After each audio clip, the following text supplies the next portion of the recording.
Tito recebe essas instruções pastorais, e dentre as instruções nós temos aqui um conteúdo da parte de Deus, louvado seja Deus, retratando a história de Deus entre os homens. Deus, Ele planejou, Ele executou. O filho, o pai, planeja, o filho põe o plano em ação, e o Espírito Santo aplica o plano da salvação no coração dos homens. Glória a Deus. Essa é a temática que Paulo, em alguma das suas cartas, Romanos, carta aos Gálatas e outras mais, falando deste plano de Deus da salvação na pessoa de Jesus. E sobretudo queremos destacar a obra de Cristo, como hoje é a ceia do Senhor, a obra de Cristo que foi realizada na cruz, a sua morte na cruz. Glória a Deus. Qual é o entendimento que eu e você temos de compreender o significado do plano da salvação mediante a obra de Cristo na cruz? Certo? Então, o apóstolo Paulo, escrevendo essa carta para Tito, glória a Deus, ele começa mostrando que a salvação não é simplesmente uma opção dos homens, é uma necessidade que todos os homens têm da parte de Deus. O homem precisa da salvação, todos os seres humanos, O que Deus propôs para a humanidade é o propósito da salvação. E a partir do versículo 13, nós vamos encontrar um retrato falado aqui do perfil de como a humanidade tem se comportado diante de Deus. Cada vez mais um afastamento dos propósitos de Deus. E Deus, interessante que durante essa carta eu pude, são 3 capítulos, se você só de uma sentada você lê a carta rapidamente, 3 capítulos, viu? Começa no capítulo 1, aí no capítulo 1 você vai encontrar que alguns homens, as pessoas, eles até acreditam em Deus. Quem não acredita em Deus? Até o diabo crê, mas não obedece, diz Tiago. Mas os homens, nessa perspectiva de querer dizer assim, nós conhecemos a Deus, todavia, Paulo diz que eles, no capítulo 1, versículo 16, irmão, de Tito, eles confessam que conhecem a Deus, mas de um outro lado eles negam a Deus através de quê? Das suas obras, daquilo que eles praticam, daquilo que eles vivem. Eles confessam a Deus nos lábios, mas eles negam a Deus com as obras, de forma que eles são abomináveis e desobedientes e reprovados para toda boa obra. Percebam aí, por mais bem intencionado que este homem seja, por mais gentil, por mais que ele tenha a amabilidade, que ele seja uma pessoa bondosa, que ele seja uma pessoa religiosa, que ele seja uma pessoa piedosa, que ele seja uma pessoa como a gente faz, que a gente escuta hoje, fulano de tal é do bem, ele é do bem. Eu acho que ele merece a salvação. Eu pergunto nessa noite, quem de nós merece a salvação em Cristo? Tem algum candidato que acha que mereça? Eu mereço porque eu faço isso, eu mereço porque eu faço aquilo. A salvação não vem dos méritos dos homens, tá certo? Glória a Deus. Então, eu quero desde já falar para vocês que o justo viverá pela fé. Glória a Deus. Não vem das obras, conforme em Efésios, para que ninguém se glorie. Irmãos, a salvação é pela obra de Cristo na cruz. Este é o plano que foi estabelecido por Deus. Glória a Deus. Então, vejamos como o comportamento da humanidade, de forma geral, tem agido desse afastamento de Deus, para mostrar a necessidade do homem de ser salvo, né? Essa pergunta ecoa no Novo Testamento. Se não me falha a memória, o jovem rico perguntou para Jesus: Jesus, o que eu tenho que fazer para ser salvo? Perguntaram para Jesus em João 6: que faremos para executar as obras de Deus? O carcereiro perguntou para Paulo: o que eu faço para ser salvo, Paulo? Depois que ele foi preso. Então, há uma pergunta que está associado ao verbo fazer. Porque, né, segundo uma religião que existe, eles até se autodenominam cristão, né? Que ele diz que a salvação somente vem pelas obras, somente, pelas obras humanas. Mas quando eu verifico a Bíblia, e eu vou ver que as obras humanas são tratadas por Isaías, consideradas como trapos de imundícia. E aqui vocês estão percebendo que o homem afirma conhecer a Deus, mas ele nega a Deus com as suas obras. E aí eu posso descrever que obras são essas. E aí você vai para o texto que eu li, que está na carta de Tito, capítulo 3. Olha quais são essas obras. Paulo também descreve essas obras lá em Gálatas, capítulo 5, versículo, se não me falha a memória, ali nos 18, ele fala sobre as obras da carne. Paulo traz uma lista de várias obras, e ele conclui dizendo: coisas semelhantes a esta, das quais vos declaro, que os que cometem tais coisas não herdarão o reino dos céus.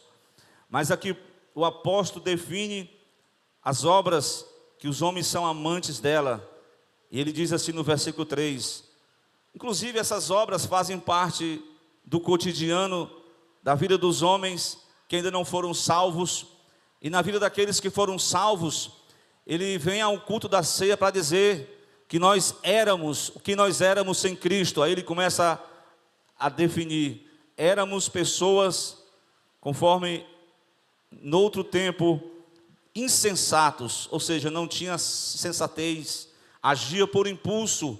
Pessoas sem sensatez, eles são nércios, os seus discursos estão desvanecentes, eles acham que são sábios aos seus próprios olhos, mas na verdade para Deus são pessoas nércias, são pessoas que não têm a verdadeira sensatez.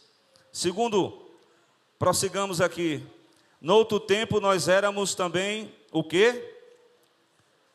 Insensatos, que é nércio, mas a segunda palavra é desobedientes. Desobedientes.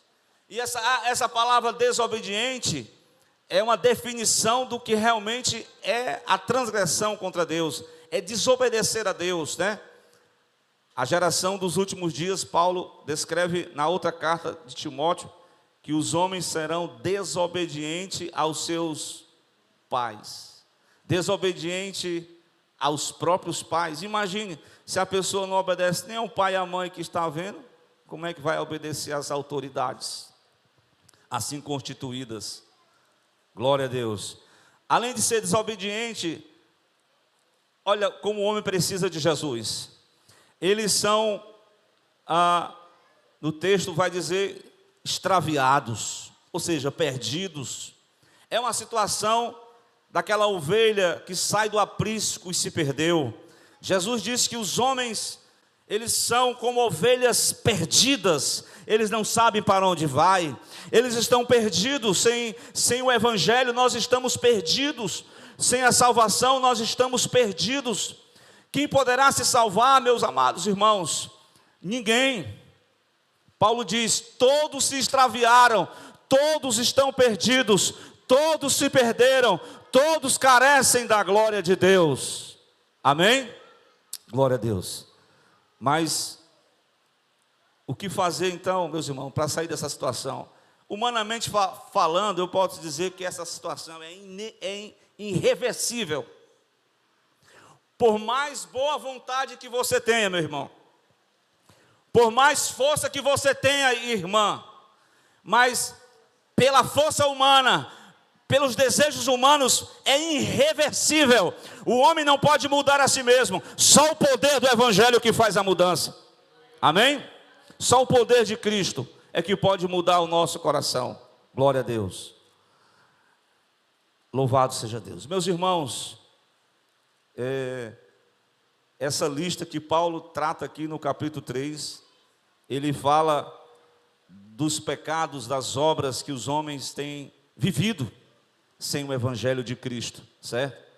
Além disso, extraviados, eles são escravos de vários desejos e deleites carnais. Ou seja, é como que o homem está preso a si mesmo, está preso aos seus desejos carnais. Ele tem até vontade de ir à igreja, ele tem até a vontade de aceitar o Evangelho, mas a prisão dos desejos carnais lhe manieta.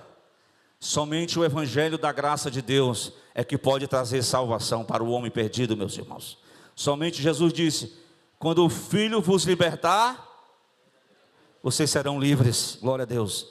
Irmãos, não se liberta do pecado da noite para o dia. É só a palavra de Deus, é só o Evangelho de Cristo no coração do homem é que pode trazer essa salvação, meus irmãos.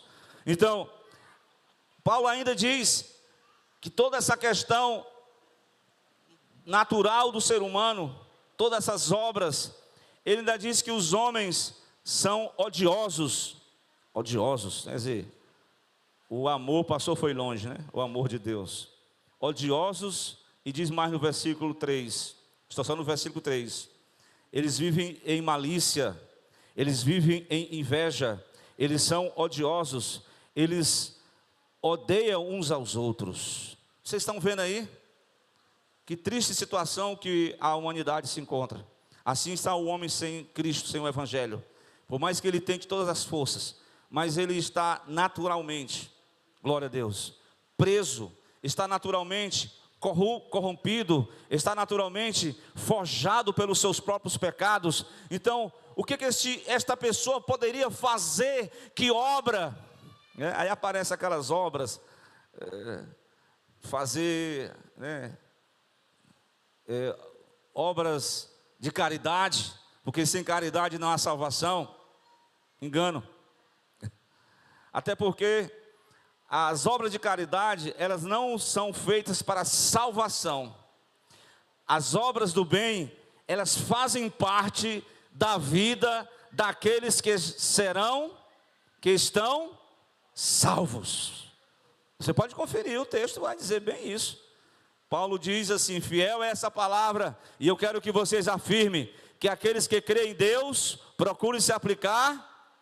Versículo 8, as boas obras, essas coisas são boas e proveitosas aos homens. Aqueles que creem em Deus, aqueles que estão em Cristo, aqueles que foram alcançados pela salvação, eles procurem se aplicar às boas obras. Louvado seja Deus. Muito bem. Agora,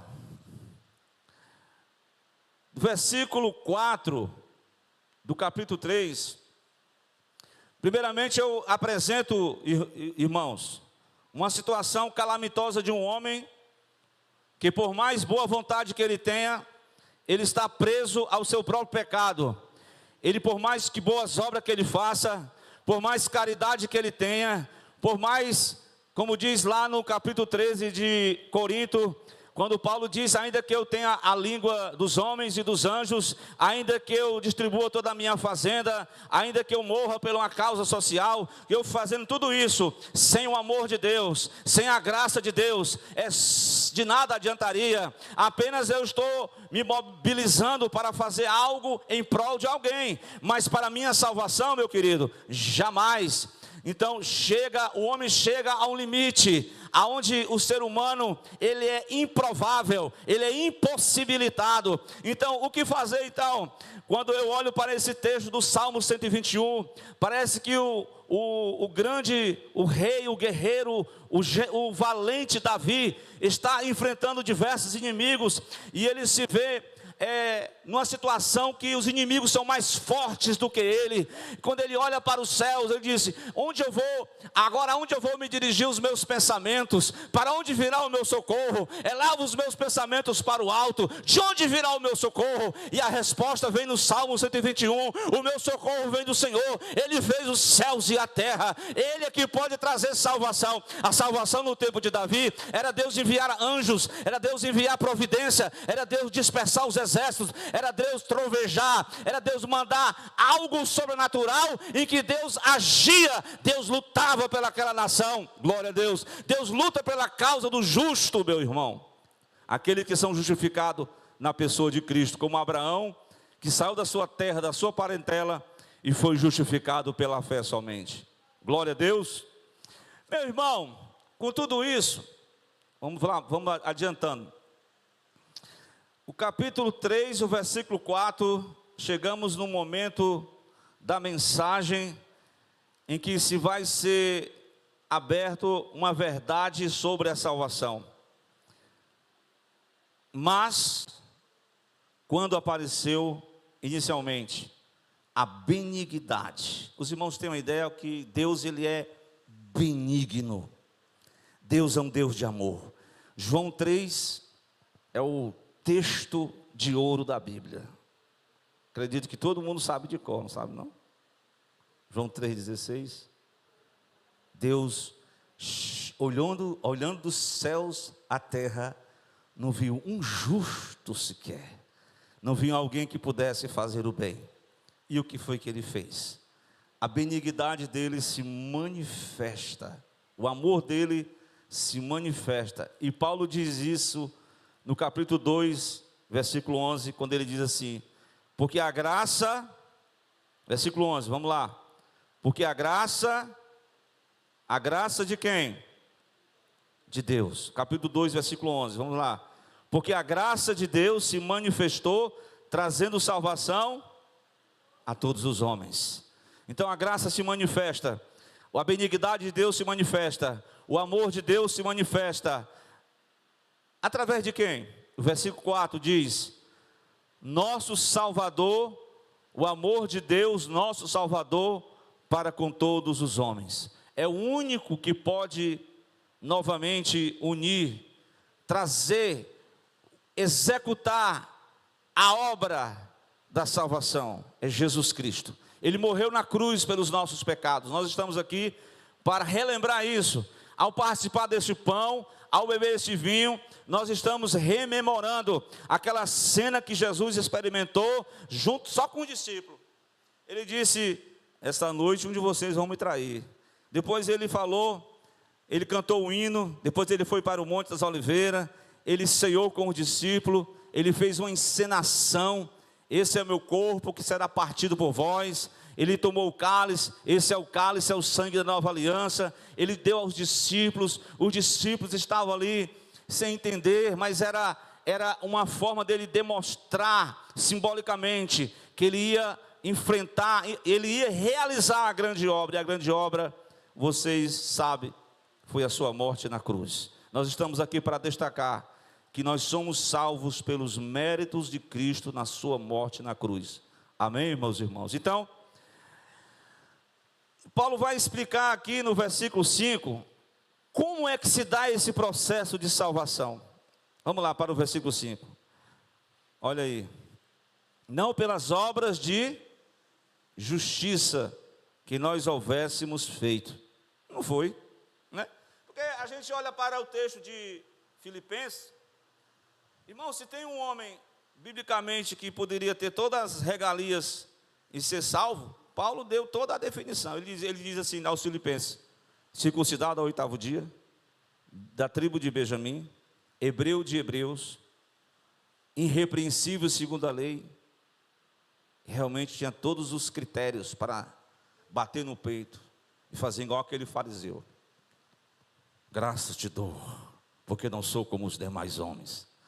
Mas este homem que se considerava irrepreensível, ele se encontrou com o amor de Deus, com a graça de Cristo, glória a Deus, com a benignidade do Salvador, e ele pôde escrever que a salvação não vem pelas obras de justiça que houvéssemos feito, mas é segundo a sua misericórdia. Irmão, dê a graça a Deus pela misericórdia de Deus, amém? A misericórdia de Deus é que te alcançou, é que te deu salvação. Você está aqui pela misericórdia de Deus. Glória a Deus. Se tem motivos para você dar glória a Deus, é pela misericórdia de Deus. Porque se não fosse a misericórdia de Deus, nós estaríamos perdidos. Glória a Deus. Mas aprove a Deus em Cristo pela sua misericórdia. Olha aí. Agora sim, Paulo vai dizer que, segundo a sua misericórdia, ele nos salvou. E como esse processo da salvação, ele é aplicado. Glória a Deus. Note, ele fala duas palavras aqui no versículo 5, ele usa a palavra lavagem da regeneração. E a segunda palavra qual é? Versículo 5. E renovação do Espírito Santo de Deus. Então era necessário que é necessário que haja a lavagem da regeneração, sim ou não? Amém? Glória a Deus. Não, irmão, eu estou bem. Eu não sou de igreja não, mas eu estou bem. Não, mas não é preciso ser de igreja não, você tem que ser de Jesus. Porque quem é de Jesus vai gostar da igreja de Jesus, né? Porque você não vai ser um crente solitário, você vai estar junto aonde a congregação, onde os irmãos que vivem essa fé. Glória a Deus. Então, perceba aí, regeneração é uma obra de Cristo que realiza no coração dos homens, renovação espiritual. Irmãos, nessa noite nós acreditamos que a renovação espiritual é uma mudança que começa por onde? Começa no coração, começa na mente do homem, é uma mudança de dentro para fora, é uma mudança espiritual, é uma transformação de vida, é uma metamorfose espiritual. Só o Espírito Santo é que pode fazer isso. Glória a Deus. Eu posso até tentar mudar você, posso até procurar a mudança das pessoas, mas tem mudança que o homem não pode fazer. Ele só não pode nem mudar, nem ele mesmo. Mas o Espírito Santo transforma? Glória a Deus. Ele pode transformar o coração do homem e da mulher para ser uma nova criatura. E ele dá um banho de renovação espiritual. Que coisa tremenda. Isso é a aplicação da salvação no coração do homem. Então, tudo isso Deus derrama de forma, no versículo 6, abundantemente. Ele derrama sobre nós, por intermédio de Cristo Jesus. Meus irmãos, é só Cristo que pode transformar o coração do pecador. É só Cristo que pode trazer, foi citado hoje aqui pela manhã, o irmão estava aqui, né? Que todo ano os israelitas faziam aqueles cultos, aqueles sacrifícios de animais, mas tudo aquilo indicava para Cristo. Cristo realizou o único perfeito sacrifício. Um sacrifício que não coloca os pecados dos homens para baixo do tapete, não. Ele não cobre os pecados dos homens, ele remove a culpa do pecado, ele remove a culpa da iniquidade. O homem, sinceramente, ele começa um novo viver. Mas espera aí, glória a Deus.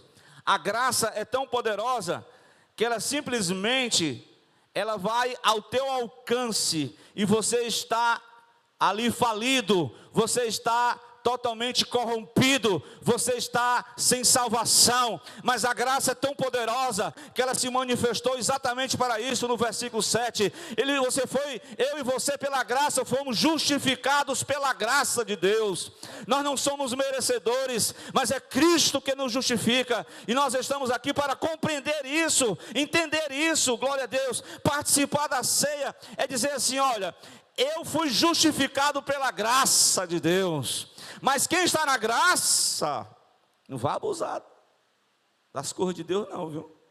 A graça não vai baratear essa graça não, porque essa graça, quando você conhece, ela te impulsiona a um novo viver, tá certo? Vocês viram como era o viver dos homens no versículo 3? Corrompido, cheio de problemas, mas agora em Cristo Jesus, a graça que manifestou-se no capítulo 2, versículo 11, no capítulo 12, ela vai começar a doutrinar aquele cristão, através da renovação espiritual, da nova natureza em Cristo. Qual é a doutrinação de Cristo? Não é a doutrinação dos homens, não, é a doutrinação de Deus. A doutrinação dos homens, ela traz uma certa prisão, ela manieta a mente do homem, mas a doutrinação de Deus, ela começa a dizer assim, olha, o Espírito Santo começa a falar com você, no seu coração, ei, ela começa a te ensinar, renuncie essa impiedade, renuncie a concupiscência mundana, viva nesse presente século, a vida do salvo, uma vida sóbria, uma vida justa, uma vida piamente, glória a Deus, é isso, é um novo viver, é uma nova história, é um novo capítulo, é uma página nova, a página velha foi virada, Deus começa a mobilizar no teu coração uma nova história no teu viver, pela cruz de Cristo, glória a Deus. Então, meus amados, nós somos justificados pela fé, e participamos agora, diz aí, camarada, inimigo de Deus no entendimento, totalmente perdido, extraviado, mas de repente foi justificado pela graça, e agora participamos de uma herança com Deus, a esperança da vida eterna. Glorifique a Deus por essa herança. Essa herança não foi conquistada por você. Glória a Deus. Todo mundo, né? Que os pais têm alguma coisa, a família tem alguma coisa, né? Tem uma herançazinha, tem uma parte. Quando a família é grande demais, a herança vai ser dividida. Mas essa herança aqui, meu amado, é uma herança eterna. É a vida eterna. Glória a Deus. O medo da morte faz parte da vida dos homens sem Deus, sem paz, sem salvação. Os homens negam a realidade espiritual porque eles não querem falar sobre esse assunto. Mas a verdade é que nós nascemos para a vida eterna. Mas o pecado, ele transtornou os planos de Deus.